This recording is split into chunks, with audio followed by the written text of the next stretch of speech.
तो हम हनुमान जी महाराज को लला कहते हैं। लला ये माता अंजनी की गोदी के लला हैं, केसरी की गोदी के लला हैं। ये तो चिरंजीव हैं, 7 चिरंजीवों में एक है हनुमान जी महाराज। तो हनुमान जी महाराज को सदा चिरंजीव है। महाराज उनके सामने को जाकर के, अभी तो हनुमान जी महाराज लला ही है, क्योंकि उनका तो चारों युग परिताप तुम्हारा है, परिधि जगत उजियारा। चारों युग परिताप तुम्हारा है, परिधि जगत उजियारा। क्या है? अब हनुमान चालीसा को, अच्छा एक बात बताओ, हनुमान चालीसा कौन पढ़ता है? कौन कौन पढ़ता है? कोई पढ़ता है? पढ़ते एक ही लोग पढ़ते हैं, बताओ। हनुमान चालीसा को पढ़ने में मात्र 3 मिनट का समय लगता है। कितने मिनट का? 3 मिनट का। और हम तब भी नहीं पढ़ते। देखो हनुमान चालीसा हमें रोज पढ़ना चाहिए। और हनुमान चालीसा देखो कोई भी कठिन कार्य, कितना भी कठिन कार्य, कितनी भी बड़ी बाधा आ जाए, आज मेरी बात मान करके केवल 49 दिन, कितने दिन? 49 दिन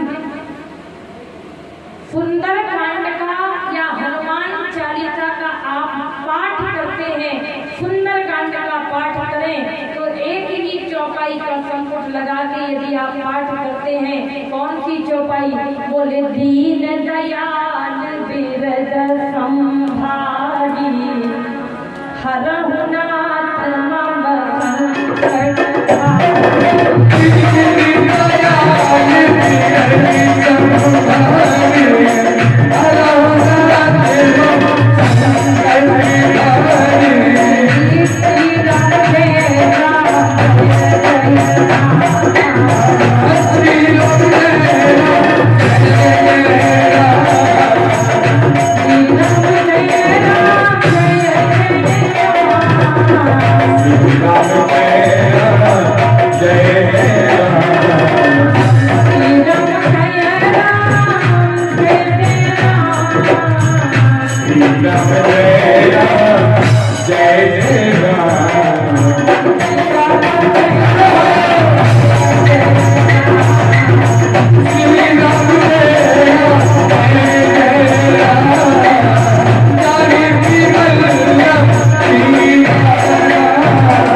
संकट समस्या 49 दिन के अंदर ही चल जाएगी। और बड़े बड़े के मुकदमे जो लगे हुए थे, इस 49 दिन के सुंदरकांड से 49 दिन इस संपुट को लगा करके जिसने भी सुंदरकांड किया है, उसकी सारी मनोकामनाओं को भगवान हनुमान जी ने पूर्ण किया है। तो एक बार जोर से जयकार लगाएंगे, वीर बजरंगबली अनंत बलवंत हनुमान जी महाराज की जय। बोलिए हनुमत लाल सरकार की जय हो। तो हनुमान चालीसा यह सुंदरकांड हो, कुछ भी हो, अब हनुमान चालीसा को आजकल लोग पढ़ते नहीं हैं, क्या करते हैं? रटते और पवित्रता के साथ नहीं पढ़ते। कैसे पढ़े जा रहे हैं? खूब स्नान किए जा रहे हैं, साबुन रगड़े जा रहे हैं, मैल निकाले जा रहे हैं, जय हनुमान ज्ञान सागर जय कबीर तुम लोग तो ऐसे हनुमान चालीसा को नहीं पढ़ना है। मेरा निवेदन है पवित्रता के साथ पढ़िए। और महाराज हनुमान चालीसा यही नियम है कि पवित्रता के साथ पढ़िए। हनुमान जी महाराज कृपा अवश्य ही करें, क्योंकि हमारे हनुमान जी महाराज वीर बजरंगबली हैं। तो महाराज भोले बाबा के पास में गए, क्योंकि बाबा भोलेनाथ, और भोलेनाथ के पास में जाकर के हाथ जोड़ करके सभी देवताओं ने भोलेनाथ की स्तुति की कि ब्रह्म मुरारी सुरार्चित लिंगम निर्मला भाषित शोभित लिंगम जन्म दुःख विनाशक लिंगम तत् प्रणमामि सदा शिवलिंगम देव मुनि प्रवरार्चित लिंगम कामदहं करुणाकर लिंगम रावण दर्प विनाशक लिंगम तत् प्रणमामि सदा शिवलिंगम। हे भगवान शिव, हे भोलेनाथ,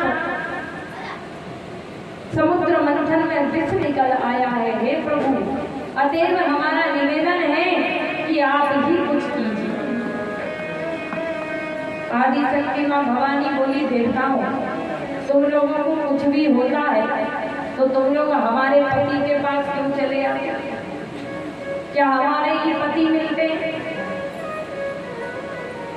देवता बोले, मैया, क्योंकि वो सबसे ज्येष्ठ है, सबसे बड़े हैं, इसलिए हम महादेव के पास में आते हैं। भगवान भोलेनाथ गए, आदि शक्ति ने कंठ में हाथ लगाया और भोलेनाथ ने विष को पिया और कंठ में विष को मुंह से पिया, मुंह को खोला और बोले राम, तो विष का हो गया कंठ में विश्राम और कंठ पड़ गया भगवान का नीला। तो भगवान कहलाए नीलकंठ महादेव। एक बार जोर से जयकार लगाएंगे, बोलिए नीलकंठ महादेव। और महाराज ऐरावत हाथी निकला, कई रत्न निकले, लक्ष्मी मैया निकली। अब जब लक्ष्मी जी निकली तो भगवान नारायण ने कहा कि सबसे ज्यादा हर घर में झगड़ा तो इन्हीं की वजह से होता है, हर घर में झगड़ा होता है। अब देखो, किनके घर में लक्ष्मी नहीं आती, किनके पास लक्ष्मी नहीं रहती। महाराज, उनके पास में लक्ष्मी नहीं रहती जो फटे वस्त्रों को धारण करते, जो अत्यधिक क्रोध करते हैं, उनके पास कभी लक्ष्मी नहीं आती। याद रखना। अब भगवान नारायण ने कहा कि सबसे ज्यादा झगड़ा तो इन्हीं की वजह से है, भाई भाई में झगड़ा हो जाता है, माँ बेटी में झगड़ा हो जाता है, सब में ये झगड़ा ही करवाती है, इसलिए इनका चयन बड़ी सोच समझ के करना चाहिए। नारायण ने कहा कि मैया लक्ष्मी का स्वयंवर कर। स्वयंवर किया गया, दैत्य आए, देवता आए, सब आए, ऋषि लोग भी आए। अब मैया लक्ष्मी माला लेकर के चली तो सबसे पहले बैठे थे दुर्वासा मुनि। दुर्वासा मुनि को देखा तो लक्ष्मी मैया कहने लगी कि ये भजन तो बहुत करते, लेकिन बड़े क्रोधी हैं, जिनको बात बात पर क्रोध आता है, सावधान, उनके घर में कभी लक्ष्मी नहीं आती।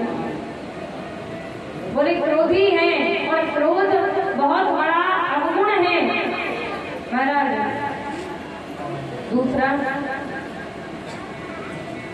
कि जो आगे चली मैया लक्ष्मी, देखा दैत्य से, दैत्यों को देखा, बोले ये ठीक तो है, लेकिन ये मंद बुद्धि है, अभक्ष भोजन करते हैं, मदरा पीते हैं, अभक्ष भोजन ग्रहण करते हैं।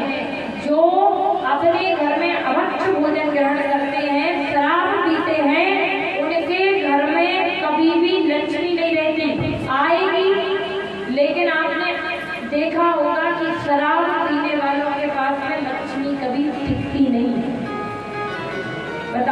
होती है। अतएव लक्ष्मी नहीं, उनको कुलक्ष्मी आगे बर्बाद कर देती है। शराबियों के पास बाद में कुछ नहीं बचता, तो जो अवक्ष भोजन करते हैं उनके पास कभी लक्ष्मी नहीं आती। आगे चली माँ लक्ष्मी, देखा भोलेनाथ विराजमान थे, बोले हे भोलेनाथ, और मैं भोलेनाथ के पास में जाऊंगा, लेकिन चली जाती। लेकिन फिर मैया लक्ष्मी ने देखा नगरे अमंगल भेष, इनका तो अमंगल भेष है। देखो, जो सदैव अमंगल भेष को धारण करते हैं, फटे वस्त्र पहनते हैं, उनके पास लक्ष्मी नहीं आती।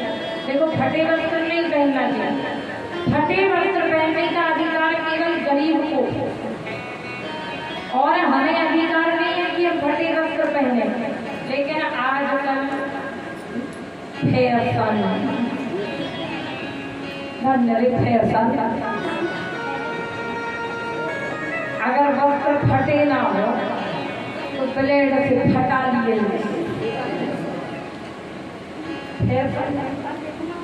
तो महाराज, फटे वस्त्र नहीं पहनना चाहिए, फटे वस्त्र में लक्ष्मी नहीं आती।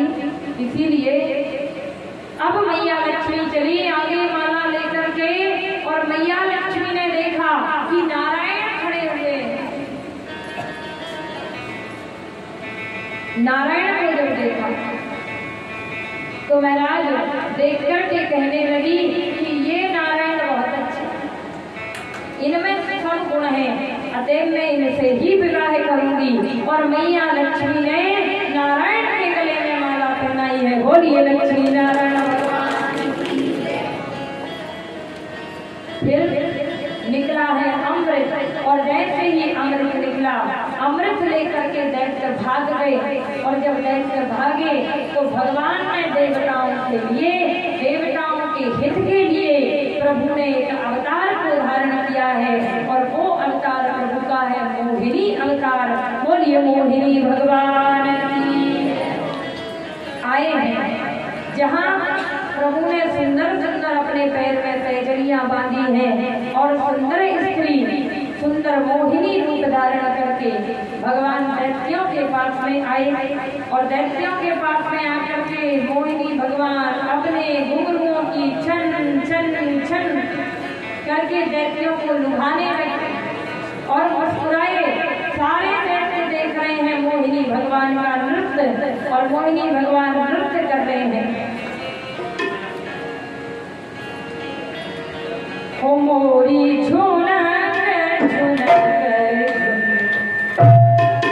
हो मोरी झूलक झूलक झूलक, आजे पायलिया, आजे पायलिया, झूलक झूलक झूलक, आजे पायलिया, झूलक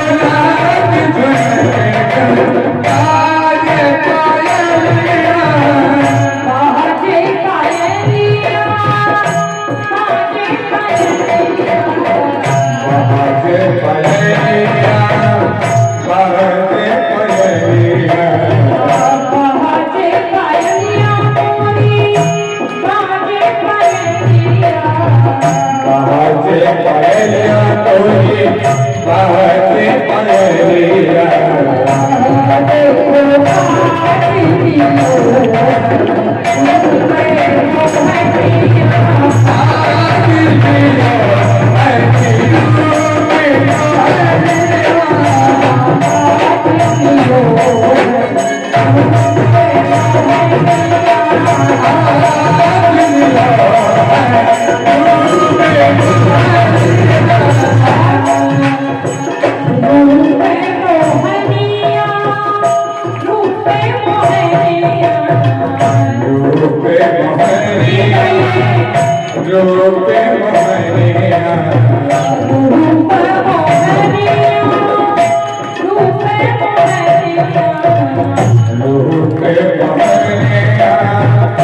रूप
बोलिए मोहिनी भगवान की। प्रभु ने मोहिनी अवतार धारण किया और भगवान अमृत का कलश लेकर के आए, दैत्यों को और देवताओं की संभाल की। लाइन से मोहिनी भगवान अमृत को पिला रहे थे, लेकिन एक दैत्य बड़ा होशियार था। उसने सोचा कि ये परोस तो ऐसे नहीं है कि एक भी बूंद मिलने वाला नहीं, तो बह गया चंद्रमा और सूर्य के बीच में जाकर के बैठ गया, छुप गया। जैसे ही भगवान ने अमृत को पिलाया, चंद्रमा ने तुरंत इशारा किया, महाराज डुप्लीकेट है। भगवान को क्रोध आया। भगवान ने शंख चक्र गदा पद्म को धारण किए हुए दर्शन दिए और सुदर्शन को छोड़ा है कि वह उस दैत्य का सिर धड़ से अलग हो गया और वही दैत्य राहु और केतु ग्रह के रूप में महाराज ग्रहों के रूप में स्थापित हो गया। एक बार जोर से जयकार लगाएंगे, बोलिए मोहिनी भगवान की। अष्टम स्कंद को पार करते हुए अब हम प्रवेश कर रहे हैं श्रीमद् भागवत महापुराण के नवम स्कंद में। तो नवम स्कंद में भगवान राम जी की कथाएं आई हुई हैं, राम कथा आई हुई है। उसके बाद दसम स्कंद आता है। दसम स्कंद में भगवान प्रभु श्री कृष्ण कन्हैयालाल का जन्मोत्सव है, लेकिन नवम स्कंद में राम कथा में प्रभु श्री राम का जन्म है। तो अब हम चलेंगे राम भगवान के जन्म की ओर। तो आइए राम कथा में हम प्रवेश करेंगे। उसके पहले हमें अवधपुरी चलना है, और अवधपुरी हम कैसे चलेंगे, आइए बड़े भाव से एक भजन के माध्यम से अवधपुरी में प्रवेश करें और फिर हम राम कथा में प्रवेश करेंगे और भगवान राम का जन्मोत्सव करेंगे। बोलिए राजा रामचंद्र भगवान की।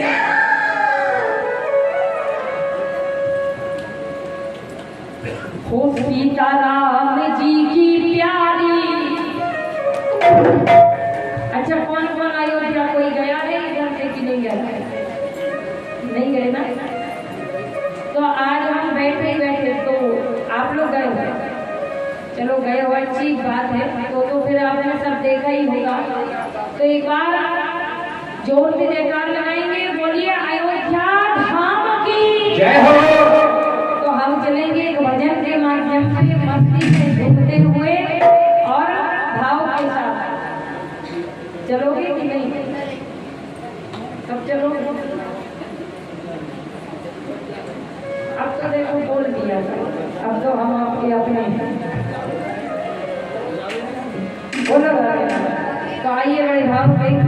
हो सीता राम जी की प्यारी राजधानी लागे, राजधानी लागे हो मन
हमारी बुआ जी नहीं आ रही बुआ।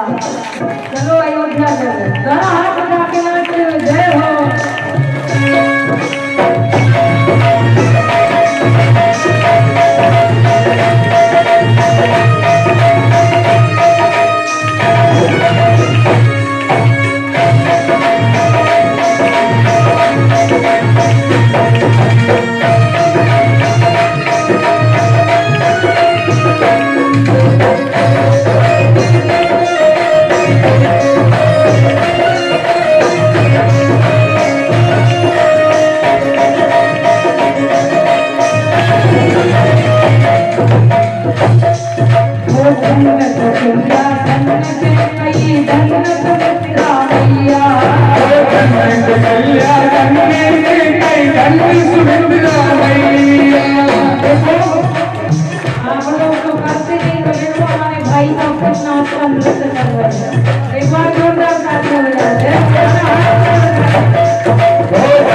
अवध बिहारी सरकार कहते हैं कैसी उनकी शोभा है श्री राम जी के